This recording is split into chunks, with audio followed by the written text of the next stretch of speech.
I'm your host, Jack Moore. So I'm one of the directors of WeShape. We're a technology consultancy based in London. And I suppose just to recap what the LTL show is, we're going to be speaking to some of the most interesting names in technology and leadership, speaking about their experience, their background, and some interesting stories along the way. So today we're fortunate enough to have Michael Tobin OBE join us. How's it going, Michael? Very good, thanks, Jack. How are you? I'm very good, thank you. Fantastic. Thanks for taking the time to join us today. Pleasure. So, Michael, you're the former CEO of Telecity. You hold multiple NED and chairman positions in the data center business and the technology industry. You're also the author of multiple books, including Forget Strategy, Get Results, Live, Love, Work, Prosper. And you've actually got a new book out that came out recently, right? Yeah, absolutely. It came out in August. Lifting the Floor, it's called. It's revealing all the secret stories of the data center industry since the early 90s. I mean, we kind of forget, because we take internet so much for granted, right? We forget there's loads of infrastructure behind it. And we talk about the cloud. You know, it's not really a cloud, is it? It's all kind of switches and routers and servers and everything in big buildings. And these buildings are called data centers. And they're all around us now. They're kind of everywhere in the world. And they consume tons of electricity and tons of kind of security involved in it. But that's everything you do on the internet travels through these buildings. Yeah. And they only started in the mid 90s, and it was a lot of fun and games. Nice. I'll definitely be. What we'll do as well, I'll share a link on the video below to that book. But I suppose, Michael, as a bit of an introduction, do you want to tell me a bit about yourself, your background, and what you do? Yeah, absolutely. So, born in Bermondsey in the East End. Back when God was a boy, and long time ago, and born to a sort of relatively very poor family, and my father was one of a gang. He was a villain, and was in prison when I was born as well, apart from many other times. And he was quite violent to my mother. So when I was 7, she managed to escape with me, and we went to Africa by sort of randomness, and ended up in a place then called Rhodesia, now called Zimbabwe. Yeah, Zimbabwe. And what we didn't realize was, arriving there in the early 70s, we were going from the frying pan to the fire, and just bounced into a civil war. So we were petrol bombed and shot at. I think it was shot at about 12, 13 times. One of them got me through the leg. And my ripped jeans aren't because of that. It's just, you know, it's a lot smaller there. But I petrol bombed 4 times, I think. One destroyed the house. So eventually we managed to escape back to the UK. And the problem back in those days was that they were stopping people getting out because there was a mass exodus. So they took everything from us at the airport in Harare, Salisbury as it's called. So they took all our outer clothes, except literally the base layer we were wearing. They took our jewelry, our money, our luggage, everything. So when we landed back in London, we were refugees coming back into our own country, with nothing. So we lived in a squat in Stockwell. And this went on for a few years, but basically we were in a condemned house waiting for demolition, and we'd break into other condemned houses along the street and find things that people had left there for just because they couldn't be bothered to take it. And very often they would leave a piano, and we'd take the pianos out and we'd roll them down the Old Kent Road and sell them in East Street Market for 20 quid each. And that's what we survived on. Yeah. Then I did an apprenticeship in electronics engineering, and managed to, blag my way through my early career, and eventually moved to Paris, spent 11 years in France building businesses, mainly US businesses across Europe. And, spent 3 years in Copenhagen, turning around a mainframe business from ICL into a managed services business, and then went to Germany with Fujitsu to set up their e-business operations. And then the .com bubble burst. Yeah. And I whizzed back to London, and with a 2-year-old born in Copenhagen and a 2-week-old born in Frankfurt, and ended up again not doing my due diligence properly, picking up an asset called Redbus, which was a listed company worth about 6 million on the main list on the FTSE, but it had 6 million in the bank, but was burning 2.3 a month. So it was like 1 payday, 2 paydays, gulp. And so didn't know what to do. We delisted it, managed to consolidate it with a business called Telecity. Telecity was a data center company as well, and we managed to take them public again in 2007, and we eventually sold it in 2015 for 2.6 billion. Wow. And then since then, I've just been bumming around doing lots of non-exec work and quite a bit of charity stuff as well. So. No, nice. That's an absolutely amazing story. I mean, I used to work down Brick Lane Market as well, right. Plug in a few things here and there. So I could, but hats off to you from some of the challenges you had early on in life. Hats off to you to getting where you are now, basically. But I suppose just to let some of our viewers get to know you a little bit more, Michael, I hope you don't mind, but I would like to do a bit of a quick fire round where I'm just going to throw questions at you. Some serious, some not so serious. Okay. And I want you to basically just tell me exactly what comes to your mind. And what, single word answers or single line answers? Single line answers. Okay, some of them will just naturally be single words, but I'll start off with a nice easy one. So, favourite technology company? Oh, that's not an easy one. That is so not an easy one. I hate Apple. I'm a complete compulsive user of Apple, and I feel like I belong to a gang that I can't get out of without getting my head cut off. Right? So, but I like, oh God, no, don't tell me that. And it's supposed to be a one-liner. Okay, I like Waze. Waze? Gets me around London, but now I've got an electric scooter, so I don't need it as much. This might be a bit easy for you. What's your favourite movie of all time? Okay. So, funny enough, I rewatched The Big Short last night. That's a brilliant film. Which is a brilliant film. But I love all the Coen brothers stuff. But I think Shawshank Redemption is probably my favourite. I watched that this week. Like, honestly, the bit where he plays the music. That's right. Is one of the best scenes. Locks the door, just sits there and lets everyone go. And that's not in the book, that bit as well. So it's such a brilliant film. But so when you're hiring someone, do you go for skills or attitude? Oh, 1,000% attitude. Look, I'm sorry, but I can train a skill, but I have never been successful at training an attitude. I'm very, very much a can I engage with this person? Does he inspire me? Yeah. Or her? And if all that works, skill is irrelevant. I'll get them to do something fantastic. Nice. And I mean, the last day on earth, what would you eat? What would I eat? I just had this fantastic lunch up in King's Cross, which is with a few friends of mine. But I must admit, I do love a Wagyu steak. Wagyu steak, nice. Yeah. Which industry do you think is most ripe for disruption at the moment? Well, when Uber has become a verb as well as a noun, I think, we talk about every industry being Uberable, right? And I think if you're not looking at using technology in your industry, you will absolutely fall behind and die a horrible death. And the technology itself is no longer an industry; it's just a tool within all industries. Mm-hmm. So I think that if you look across the board, we've had certain sort of revisions of the financial industries. I mean, health at the moment probably is the one that has the most opportunity around it for tech. I mean, ranging from, I was up at Cambridge the other day, and there's a business there where they're converting standard CCTV cameras into reading your pulse and your heartbeat and your temperature, which is quite sort of an issue now, where people are measuring your temperature when you go into a restaurant with for COVID. But imagine if you had this in an old age home where people didn't feel, or even at home with elderly people, and you can't keep 24/7 check on them. But even before they feel ill, you could detect that they were ill, right, and deal with it then. I think tech has so much. We just experienced through COVID the push doctor, all the kind of remote sessions with your doctor rather than going into the surgery. The amount of contribution tech can make, I think, to health is spectacular. Nice. And I suppose, like, this is a bit different to what we just discussed. But I mean, what's your favourite sport to play?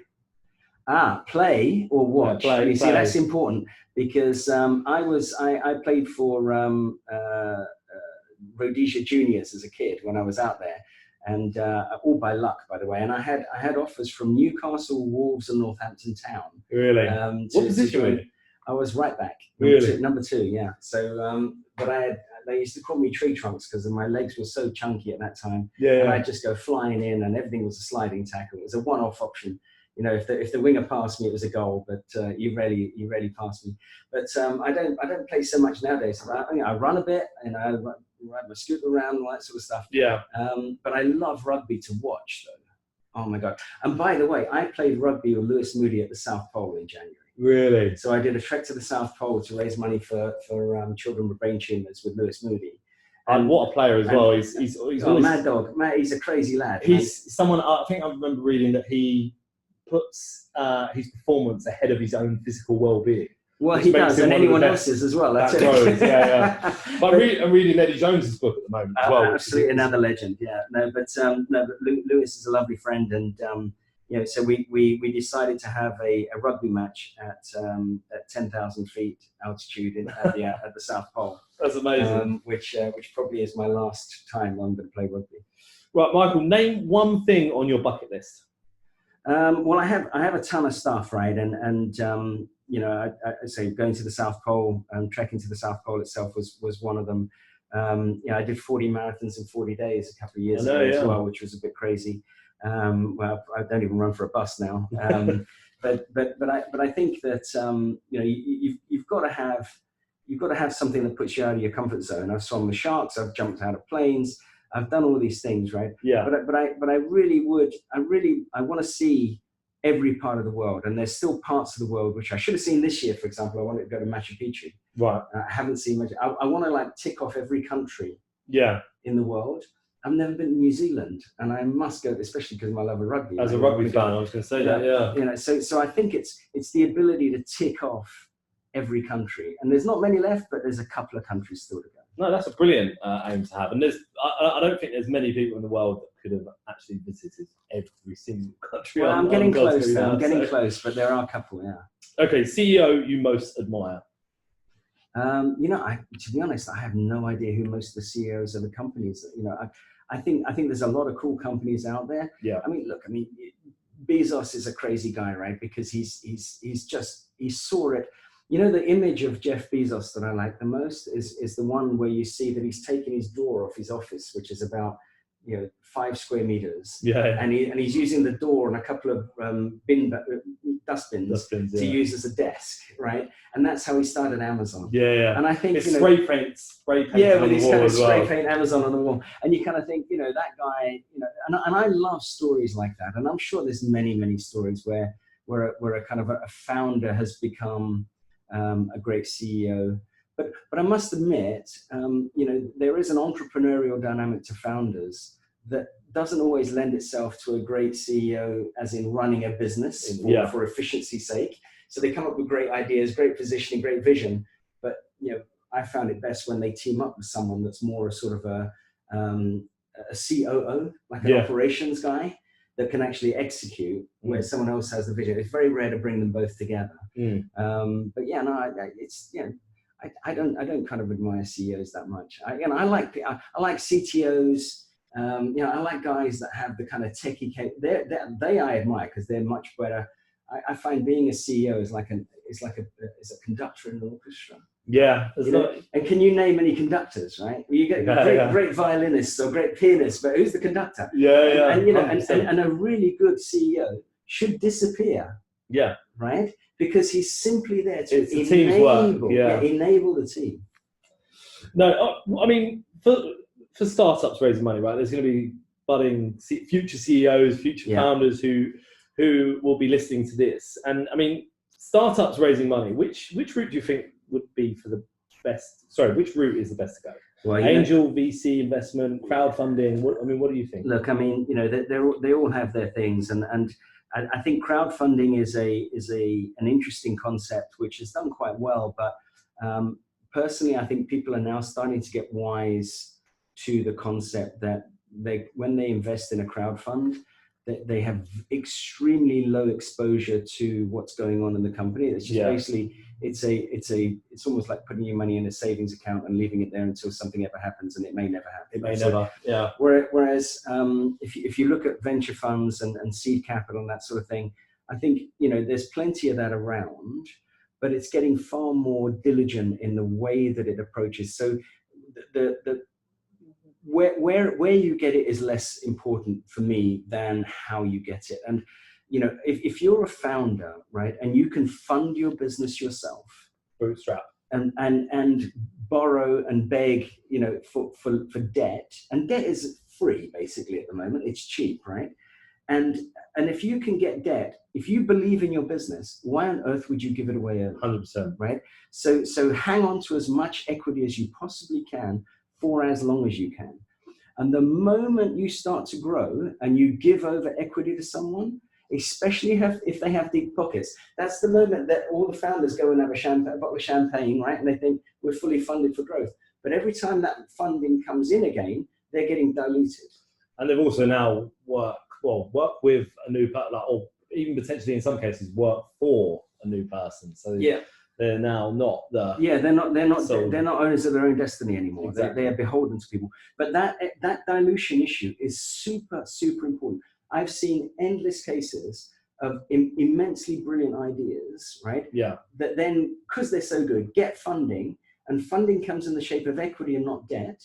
And then before they know it, the expansion requirements have generated so much equity participation that they have gone diluted out of sight. Yeah. Right? So the business will be worth a ton. But that founder is not someone else. Yeah, that founder's not going to see that. Right? So hang on as long as you can using debt and everything else. And debt is not a bad thing. People, oh God, I don't like debt. It's cheap. Yeah. No. I suppose there's a bit of a final question. I mean, you've kind of told me quite a lot of interesting things about yourself already. Can't be a final question already. No, this is a quick fire round. Oh, right, okay. I was going to say, I've contributed like 5 hours to this. So, as a last quick fire question, tell me something interesting about yourself. Well, I'm passionate about charities, and the reason I'm passionate about charity work is that I have a massive guilt complex about how lucky I've been. Yeah. I didn't go to university. I very little qualifications other than C's in O-level. Yeah. And I think that I've been lucky enough to be surrounded by brilliant people and just fallen into the right locations. And I really like the bike night stuff as well. I know. I think that was something you were involved with. Absolutely. I did bike night for many years, and then I created my own version of it under their own guise with the Action for Children with the CEO sleep out. Yeah. We slept in the courtyard of the London Stock Exchange with all the top CEOs of the country. And we raised, a couple of $100,000 a year just for one night. That's fantastic thing. But look, I feel so guilty. I do it out of guilt rather than out of some sort of benevolence or anything else. It's a purely my charitable work is a purely selfish act. Yeah, no, I can see where you see it about that. That might be something that you should try and let go of, I suppose, in years to come. Yeah, I can't afford a therapist. I was about to say, get a therapist or something like that. Cool, so that's the end of the quick fire round. It wasn't so quick, was it? I'm so sorry. No, it's fine, don't worry. Nothing's black and white though, that's the thing. I thought it was going to be like, sausages or bacon type thing, and I could have easily, even then I couldn't say sausages. Last one, and it's got to be one answer, sausages or bacon. Sausages. Cool, okay, so let's try and get a bit more into the detail now, right? So, I mean, one quick thing I picked up on your quick fire stuff is that you mentioned like the health has got a huge opportunity for like the whole digital innovation piece. Yeah. I mean, I know this is quite hard relating to the health market, and I don't want it to be related to the health market per se, but what would you recommend is the best approach for young entrepreneurs who are looking to disrupt a new market? It's like change the game. Like what are the kind of key things they should be thinking? Yeah, I think so. So what is interesting, right? So there is more technology available today than you will ever need. Yeah. Okay. So and obviously, it's going to get more every day. But the point is that what we lack today is ideas of application. Yeah. Right. So I've got a business, for example, in Bristol called Ultraleap, which creates the sensation of touch through ultrasound. So in other words, in midair, you can press a button and you can feel you've pressed a button, but there's no button there. And generated by directing ultrasound into a single point where your finger is, right? Yeah. And so you got that amazing tech, but what do you do with it? And we created a team that just basically started a competition, a global competition, where people could come up with applications for this technology. right? And they'd get a big prize of like 100 grand or whatever, support structure or whatever. And so people came up and they said, okay, well, in today's COVID, don't press elevator buttons in hospitals because that's the biggest spreader of MRSA. So you can press the button without touching the button. Or if you're going to touch the hob on a cooker, right? Rather than it being hot, you put your hand there and it vibrates in your hand before you even touch it. Really? And all these things started to come up, right? And now we've got a large fast food chain that has these panels at the entrance where normally you'd order before you got to the front of the counter. Yeah. Well, touching that is no good anymore through the COVID time. So now you can touch it without touching it. You just like reach out and the buttons come to you. And so the applications are where you need to think. Forget technology. Yeah. Just forget it. There's enough out there. What we lack is the creativity of finding applications. And very often you could start with, what is a pain in the ass for me to do? Right? Think about what is painful for you to do every day, right? Or what you don't like or what you could do better in your little bubble, right? And then try and find a bit of tech that fixes that. Simplifies it. Yeah. That's what they say. Is being like simplicity is one of the hardest things to actually do. Absolutely. We get, it's easy to be complicated. And also, people get deep into things like, some version of a programming application or some language or whatever. That's all very good. And there's obvious needs for those things. Mm. But actually, you've got to start with a need. Like, what is the obvious need? Because there's obvious needs for it. What is the obvious need? Mm. Start there. If someone can drive a bus better, if someone, I don't know, if someone's plane uses 10% less energy, then think about what the application, what the technology is behind it. And how that can be mirrored. Yeah. Oh, nice. I mean, I suppose, I know you kind of covered this a little bit at the start of the interview, but I mean, going back to an industry you know very well, so like the data center business, what are your thoughts around public cloud providers like AWS, GCP, Azure, these guys, like based on your experience in the business? Yeah, I mean, we've technology is like toothpaste, right? Once you squeeze the tube, it's very hard to get it all back in. Yeah. If you don't use it, it's not going to go back in the tube. So once something's invented, right, it's not going away, right? It might be superseded, but it ain't going to be forgotten. So we have an environment now. And by the way, in history, technology, computer technology has gone kind of insourced. So we had mainframes, right? Yeah. That's all centralized. And then Microsoft came along and said, oh, we're going to decentralize with the PC, the IBM and the Microsoft, and everyone's going to have a computer. And now we said, well, the cloud is where it all is again. And you're just going to have this terminal that connects to the cloud. So, analysts and advisors and everyone, they make a living constantly by telling us how to migrate from centralized to decentralized. And everyone takes a generation. And so look, I mean, we're in a phase now where it makes total sense that the hyperscalers, these AWSs and Azures and these people are the way forward. And it's very convenient that, if we lose our phone, we know that we can just we've backed up to the cloud, and we just drop it back in again. Yeah. And that cloud needs to live somewhere, right? So, but there's physical infrastructure behind that. And that in itself is an industry that's burgeoning. It's just burgeoning.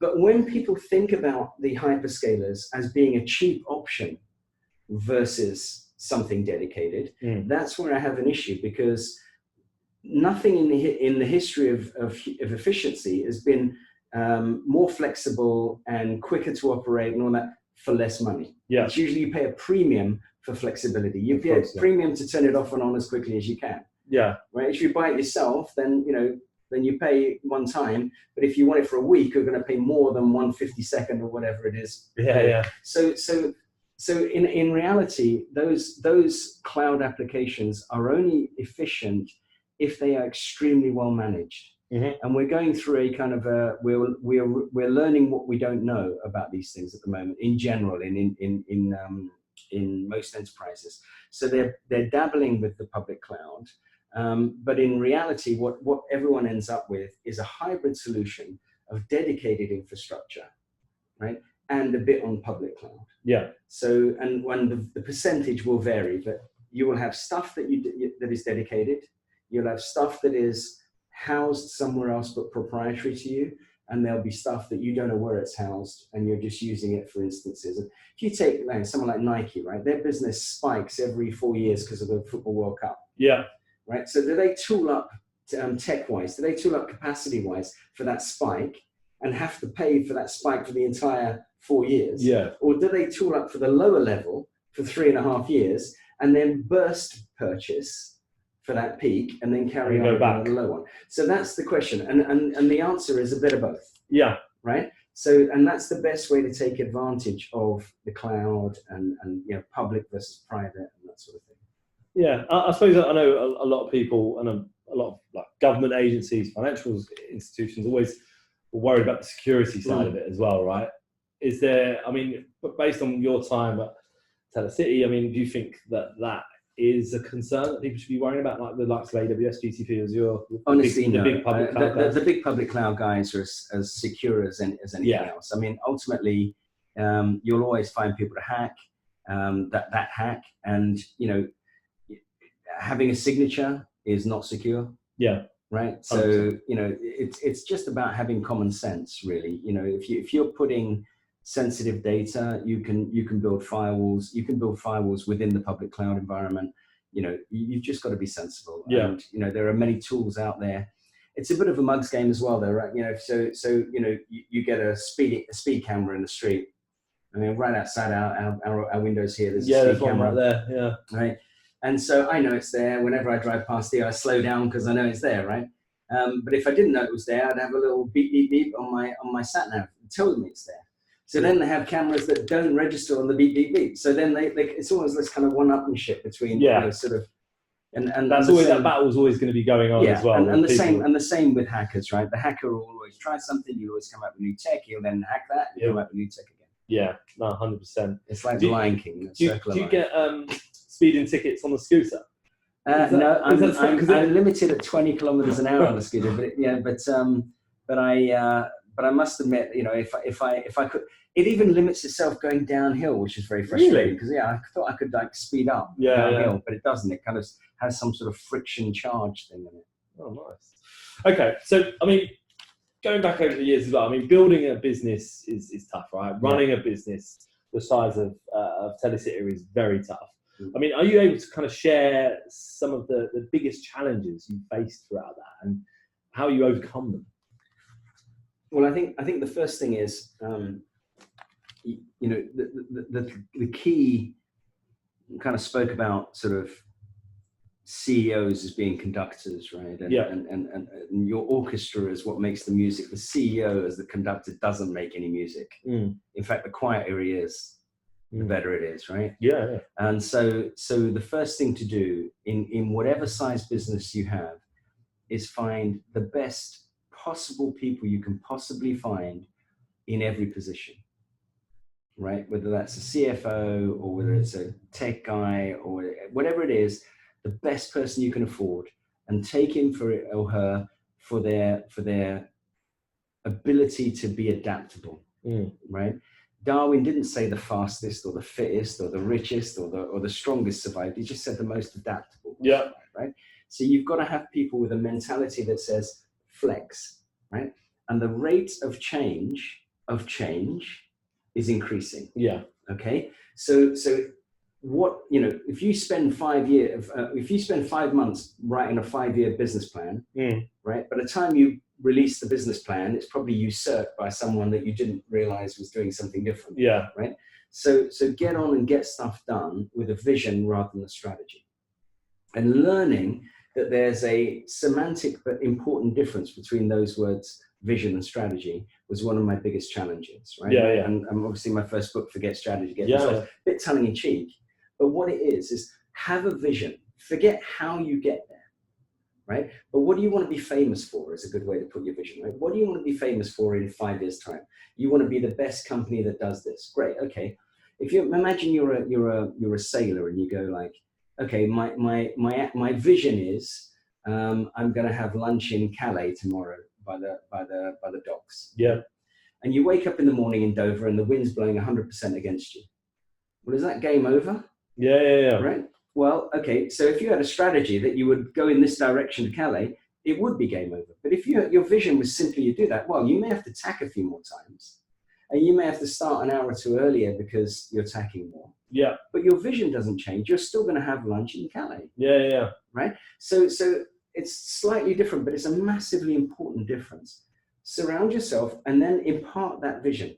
Tell those people around you what you want us to be famous for, and then go and let them do their thing. Don't tell them what to do. I think sometimes as well, people could just get like lost in so much planning as well. Like, so sometimes you find yourself planning to plan, to execute, and it's just like mad if you think of it like that. Well, if you look at Microsoft, for example, right? So years ago, they said, that's the last, kind of big release of anything we're going to do.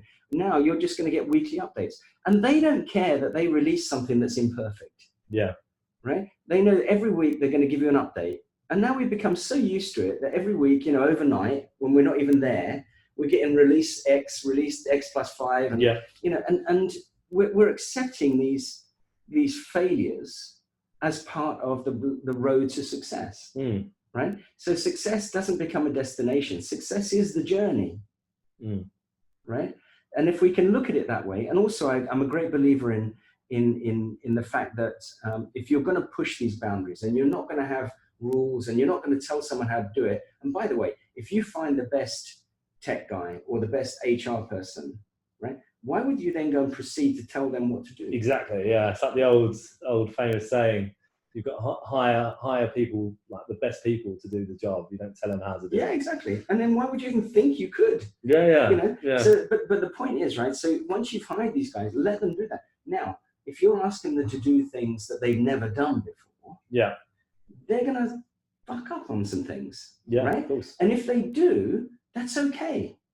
Right? Unless they do the same thing 20 times. But the point is, right? At home with my kids, we don't have failure, and we don't have mistake as words. We say you succeed or you learn. Okay. And when you're pushing the envelope constantly, right, you must anticipate that people will not get it right. And those are the only lessons you truly learn. If you get it right, that could have been luck. Still doesn't mean to say it's not. It will be the same again the next time, because dynamics and circumstances might be different. But if you get it wrong, you know exactly what circumstances will create what outcome. I think the point on like being able to like hiring people to be like who are easily can adapt and change, and also you've got to be very like you need to be able to adapt yourself, because I mean I'm sure there's a lot of founders, a lot of CEOs, a lot of managers, a lot of engineers themselves who would go into work this week and a massive pile of crap just landed on their lap, right? So I mean, terrible things happen in business. You do have to adapt. I mean, has there ever been a time in your career where it's been a real kind of make or break moment in building one of the businesses, and kind of, I suppose, what happened? Well, I mean, when I didn't do my due diligence in joining Redbus back in the day, it was a nightmare, and I talk about this in Lifting the Floor. But basically, we were bankrupt.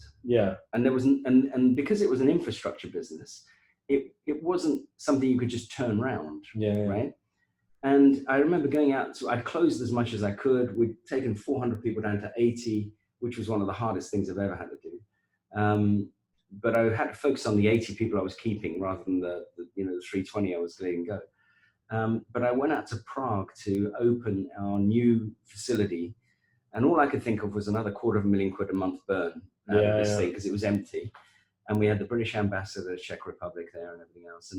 And I was just like, this is a disaster. What am I going to do? And I had no idea what to do. No idea. And I got back on the plane and we took off, and it was a really bumpy flight out of Prague, and landed back in London. And they were commenting that there were massive rains across Central Europe and blah. And like 2 days later, the Danube burst its banks and Prague flooded. And my data center completely went underwater, 40 feet of water. Oh, God. And so I immediately got on the plane, went to the insurers, right? And we were insured for 48 million quid. And I said, give me £8 million now and I'm out of here, right? And we cut the deal on the day. That 8 million quid kept us going for another 4 months, where I found new investors. Right? And the rest is history. Now, point one, right? A 2.6 billion business, right, was because it rained. Okay. Secondly, I didn't do a rain dance, didn't know how to do one. Right?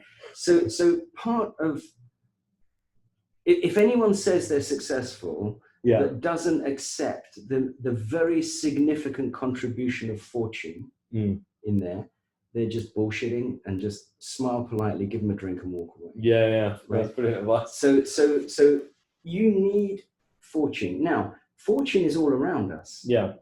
The question is, how do we react to it? How do we see it, and how do we react to it? And I would urge everybody, right, especially in startup environments and everything else, it's not easy to start businesses in latter life because you have liabilities. Yeah. Right. You get families, you get mortgages, and blah blah. So your ability, your appetite for risk drops. It's not even your appetite. It's just it's your capability of consuming risk just drops through the floor. Yeah. Right. However, when you're younger and when you've got less liabilities, you can take risk. And when it doesn't go right, first of all, that's school fees of learning. Yeah. Right.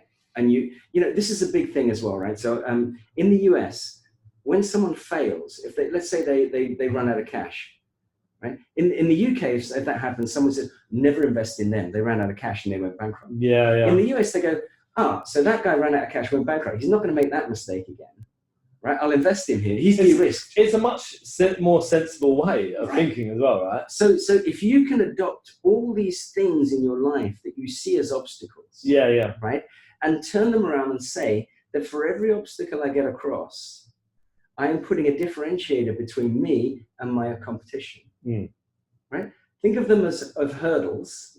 Every time you get over one and and it was hard, you know that competition is not everyone is going to get there. So each time you get over a hurdle, all you're doing, you should embrace those challenges because all you're doing is differentiating yourself from your competition. So back in the day, way before internet and Tinternet and all that stuff, and I was sitting in New Bond Street Tube and I was 16 years old and I just got my letter to confirm that I got my apprenticeship. Nice, right, with a company called Rockwell Corporation, Industrial Automation. And I opened this thing gingerly, just like A-level results. And my God, what a nightmare poor kids were going through this year with A-levels and GCSEs and everything. Yeah. But I opened this letter, I panicked, and I opened it up. And there was an old man sitting on the bench, right by the platform, sitting on the bench next to me. And I'm sure he was so old he couldn't even read what was said on this letter. But he could see this big smile come up on my face when I realized I got my position as apprentice. And he just looked at me like that, and he put his hand on my shoulder and said, "Son, always go the extra mile because there's less traffic there." Yeah. Right? And this has stayed with me forever. So the single thing that I would offer to anybody is resilience is the difference. Yeah. Right? You just got to get up one more time, then you fall over. That's all. Consistency and resilience. Absolutely. Yeah. No, that's brilliant. I'm sure there's a lot of people that will definitely see the value in that. I mean, I suppose going back to the leadership stuff, right, and being the conductor, like you said. I mean, I'm sure you've been in many board meetings where there's been a lot of conflicting ideas. So it's good to have people, like you mentioned, who are the best at what they do, adjustable, adaptable. I mean, sometimes big personalities and big people like that don't always get on and they conflict and so on. I mean, how do you maintain control and keep everyone focused towards that? What do we want to be famous for? Yeah. As that conductor. Yeah. No, it's right. And actually I witness it more now as chairman. Yeah. Bizarrely, because, the role of a leader is, and I think it was Ralph Nader that said this, the role of a leader is simply to create more leaders. Yeah. That's the only role he has, right? And if you can create a leader rather than a manager, right, then that part of the business is fixed. Yeah. If you know what I mean, right? Now, so when you have them all together, provided they have the right vision and you've imparted the vision correctly, there shouldn't be too much conflict on where they want to get to. There may be some disputes about how they get there. Yeah. Right. But then we're going back into tactics and strategy again. Right. So we need to forget those and go back into kind of what are you doing in your space that takes us to the vision that's in your, the other thing about it is, taking worry out of the equation, right? People worry for all sorts of reasons, but we very rarely worry or fear the past. Yeah. And we very rarely worry or fear the present because we're dealing with it. but we very often worry or fear about the future. And this is like wasted energy, right? It's like paying interest on a debt you haven't even drawn yet. Yeah. Right? So either there is something you can do to affect the outcome that you're worried about. Yeah. In which case, do it. And the worry would deplete. And the worry will deplete. Or there's nothing you can do to affect the outcome. In which case, why worry? Yeah. There's no worry will not change it. Yeah. Right? So much energy wasted. Right. So simply taking those, because very often what you'll see is if everyone's got the same goal, right, and they're debating about, if they go back into their zones and say, what can you affect to get to the goal? Ignore what other people are affecting here. What can you affect to get to that goal and do it, right? Then you find that the issues fall away. The other thing about issues are often simple. There's two ways to make yourself look good in life. One is to grow, put your head above everyone else's, and the other one is to push everyone else around you down. Yeah. Either way, you'll stand out. Right? Yeah. And the latter is not a particularly attractive approach, but sometimes is effective in the short term. And it's a trait that people can always see straight away. If someone's doing that, it's very recognizable. People recognize that. So if you have a team, right? And when I ran Telecity, I used to have a fantastic team of leaders that we spent a long time. Every month we would go away as a group. Every quarter we'd bring spouses. So there was a common understanding of people's ethos. To know that no one's trying to push anyone else down. And once you get that out of the room, and you go back into we're collectively trying to be giants here, right? Actually, a lot of the conflict is just buzzing about how a better way to do it, but actually it's not conflict at all. No, it's enhancing a concept, right? So you've got to find the people that work together like that. Nice. I mean, going on a bit of a different subject. I mean, you've got a very unique approach to work-life balance, right? Can you tell us a little bit more about that? Well, so my second book, Live, Love, Work, Prosper, is about this, and really, the whole premise is that work-life balance doesn't work. Right, and you effectively have to engage in both of those. You have to blend them together for you not to compromise one or the other. Right. And there was this article I read years ago that was it was a group of middle managers in the UK were asked a certain number of questions, and one of them was, do you lie to your spouse about when you work from home? 74% of people responded said they lie to their partner about working from home. Right. Now think about that just as a concept for a second, right? So, you come home, you lock yourself in the toilet and you're doing emails.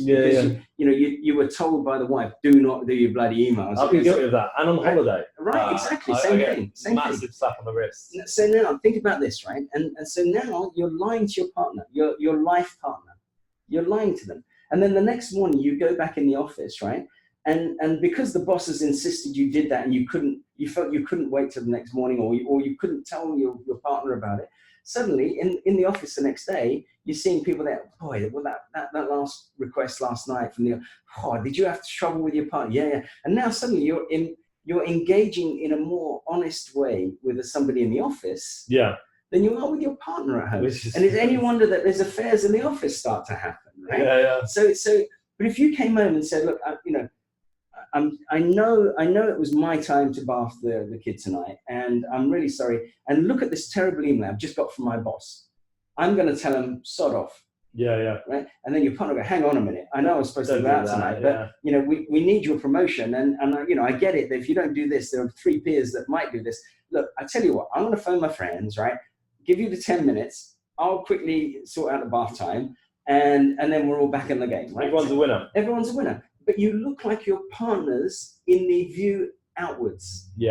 Right? So you're saying, look, we're all engaged in this. So life and work is now intertwined. And if you leave your partner out, or if you try and make a break, at 6 o'clock, I'm done. There are certain occupations, if you're a bus driver and, fantastic work, but, street sweepers and people like this that have a 9 till 5, and it's a very clear 9 till 5, right? And then they can switch off at the end of that. But when we think about the world that we've chosen to live in entrepreneurial environments, entrepreneurs don't have a 9 to 5. 100%. Their brain doesn't switch off. Well, my fiance, she's a paediatrics nurse at the Royal London, right. And we've had this conversation 1,000 times because I think because her life and career has always been so regimented. Yeah, it's been like, right, this is the time you're here, and this is the time you can go. This is the time you get for lunch. But we're in kind of business, and that's from being a director and a founder of a business all the way down to being a consultant in a business. It's never that simple. Like. Yeah. Stuff gets landed on your desk at 6 o'clock at night that needs to be addressed. Yeah. And I felt for years there was always a bit of a clash around that, and that her understanding it and me, I suppose, trying to actually explain it well as well. I mean, it's not the problem anymore because I must have finally got that message out a bit more effectively. But I think that scenario is happening a lot. Well, look, I was divorced. I wasn't a good husband, and I had an affair through meeting people in another environment and outside of my company, but in a work environment, and it was all pretty shitty, and I paid a big price for that. Yeah. And none of it was anyone's fault but my own, and I was in a very bad space, right? And so you need to get yourself. You cannot position yourself, and my current wife, I'm very happy, and she gets the benefit of all my learnings now. You see, so yeah. I can say that that those mistakes were lessons rather than mistakes.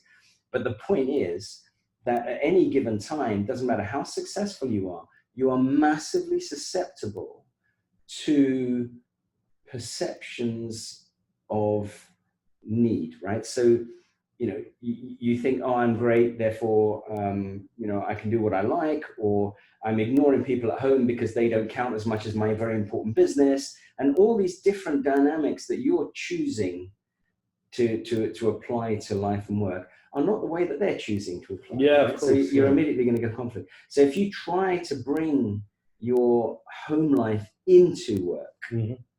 right, and you engage with your partners and say, I have this challenge. This is going to be painful. This is not going to be the holiday of a lifetime in the concept. So when I'm on holiday, every morning from 5 o'clock till 8 o'clock, I'm doing emails. Yeah. Most of the time, my missus is not at that time. So for her, she's fine. I don't care. You're not taking my life away. I'm sleeping. Do what you like at 5 a.m. Yeah. Right? So there's a compromise. When I did my 40 marathons in 40 days, right, I couldn't take 40 days off. Yeah. So I did them from 3:30 in the morning to 8:30 in the morning. Right? And then I'd finish with a keynote speech every day in a corporate that would sponsor me for that day. Yeah. So by 9:30, I could start my day job. Jesus Christ. Right? So the point is, these things we perceive as either ors very often are not either ors. They can always be integrated. Yeah. When we think about words like balance, we think about the measuring, the appropriateness of how much of this versus how much of that. And I would say, melange, right? Throw it all in a pot, mix it up, and then there's no difference. You can have as much of that as you like. Yeah. Because it doesn't need to be balanced. The entirety of it is balanced. Yeah. It's a taste. Yeah. No, 100. I mean, since writing Live, Love, Work, Prosper, the world's changed dramatically, right? Yeah. I mean, if someone said to me 6 months ago I would get a seat on the Central Line train at rush hour, I'd think they were barking mad. I mean, the methods that you're speaking about, do you think with the recent pandemic and remote working, is that as much relevant to people's lives today as it was when you wrote the book? It's even more so. I mean, I advocated the fact that, people should be working from home, and there shouldn't be, we work in the office, we don't work at home. And all that nonsense, just nonsense, right? So, and now we're seeing it. And actually, we're witnessing that people are actually more productive in certain circumstances, right? I mean, some people have challenges to find an environment at home. If you've got young kids, or if it's a very tight, claustrophobic environment, it's not conducive to creativeness, or so I can understand that. But generally, it's opined by business leaders at the moment that actually working from home has been an enormous success. Yeah, and people are more productive than even they were in the office. with less stress of traffic, less stress of commuting, right? And they're calmer. Yeah. Right. And you know, everyone uses Zoom now. Right. Mm-hmm. And I was a great proponent of Zoom before. I used to travel on a plane 3 times a week. Yeah. You know, I can't see myself doing more than once a month when everything gets back to normal. Mm. So, you know, the world has fundamentally changed for the better, in my opinion, forever. Yeah. And it couldn't be more relevant now than it was when you wrote it, I suppose. Absolutely. I suppose, like you mentioned the 40 marathons, right? 40 marathons in 40 days. As a guy who struggles to even get to the top of the stairs at the end of the night, I mean, what was that like? Just tell me what that was. It was awful. It was the worst thing I ever did until my South Pole trek. But I would say they were kind of so you know, your concept of not being able to do a marathon, right? Yes, you can do a marathon. Yeah. And the interesting thing is that everyone can do a marathon. The body is the most incredible device. Yeah. The brain is what decides whether the body does it or not the body. The body just does what the brain says, right? And can go through enormous challenges, enormous pain, enormous issues, as long as the brain is there to drive it. Yeah. So your mentality in life is everything. I had 3 days out of the 40 that were crazy, right? 3 days. So the obvious sort of chafing and the blisters and the bleeding and the toenail losing and all that sort of happened over the first few days. Well, especially the body's not designed for that either. Like even just the marathon alone. Like. You're right. So and I didn't train much for it, right? So I kind of, you know, I kind of figured that by the end of it I'd be fit, right? Yeah. But so the first 1 or 2, I really hurt. It really, you know. But then there was an interesting one. Day 21 was a very interesting day, and the reason was, again, it was mental because I had this concept of building up to halfway. Yeah. And we always we try and break things down, which is a good way of getting through long issues or challenges. You can compartmentalize it into smaller pieces and you know you're making progress. Right? Yeah. And in my mind, you know, once you get 20, I don't know why we call it the downhill slope, but you know, then you're on the downhill slope, right? So it's the second half. Yeah. And I woke up on day 21 expecting to have this kind of, right, I'm on that. Yeah. And my mind played a trick on me. It just said, you've got to do all that again. Oh no! So it's like the reverse of it. Complete reverse mental kind of, and I couldn't shake this funk out of my head, right? And so you know, I had to just get out there and start plodding. And the funny thing is, you know, a marathon, 42 kilometers, right? Yeah. It's simply 42,000 steps, right? So you just got to start putting one step in front of the other. Yeah. And eventually you'll get 42,000 done. So and so that was one. And then the other one was day 38. And day 37 was the day that Dell announced the acquisition of EMC and VMware simultaneously. Yeah. Right. And the guy in Silver Lake asked me, he said, look, they were the owners of Dell. And he said, look, can you instead of start at 3:30 in the morning, and it was in August, right? Because there was the least chance of me having board meetings and everything else. So it was hot, and there was another benefit of doing 3:30 in the morning to 8:30 in the morning because you didn't get the heat of the day and everything. But anyway, he said, look, on this day, and this was day 37. Yeah. He said, could you start in Slough at 9 o'clock and do a keynote speech to the VMware guys? And I'll give you a VMware running shirt, and then you run to the EMC clock tower on the A4 flyover as you leave London, right? And then you do a keynote speech there, and then I'll give you an EMC VMware shirt, and then you run to Oxford Street to Dell's offices, and then you do another keynote speech there with an EMC VMware Dell shirt. You do all the publicity all the way along. So I said, fine, okay, as long as you donate to the charity. Yeah. Anyway, so instead of 42 kilometers, I did 58 kilometers that day, and it was in the blazing. It happened to be one of the hottest days of the year. And the next day, day 39, right, I woke up sick, like physically like sick, right?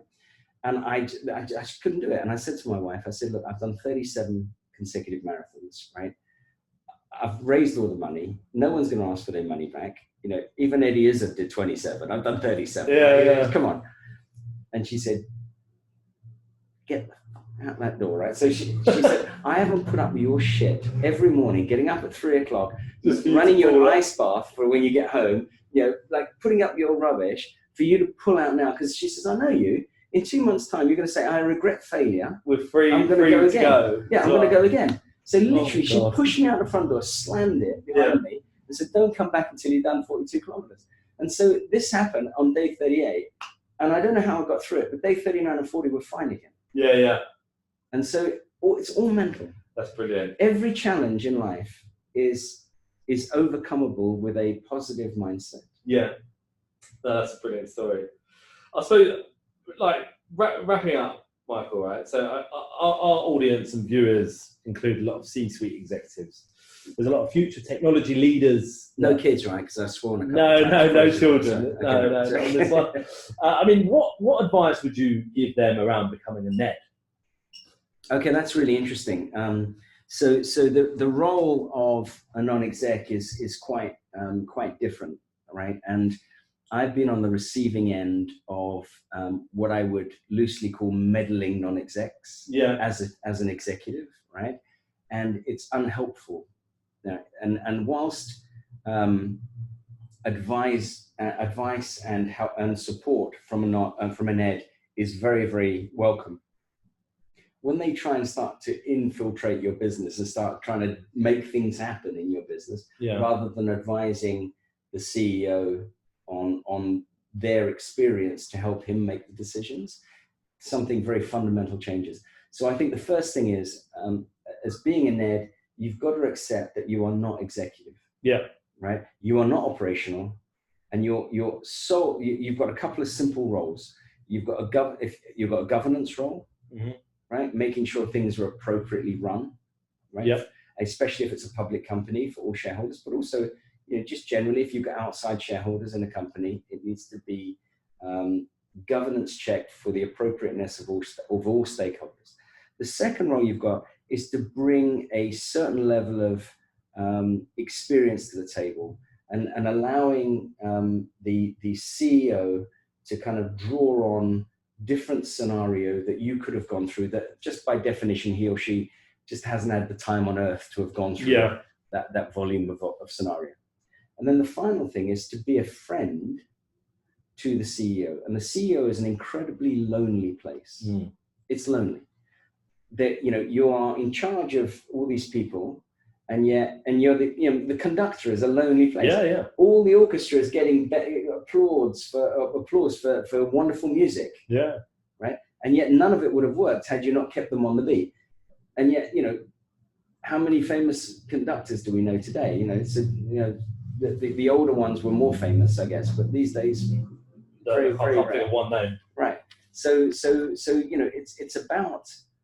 it's about making a home for that loneliness that the CEO often feels. Right. And saying to them, it's okay. You have a sparring partner here. You can bounce ideas off me. You can say, I'm troubled. You can say, I can't sleep at night. And you're not going to, if you say that as a leader, people are going to start like, what kind of a leader are you? Right. But then sometimes everyone needs a release valve.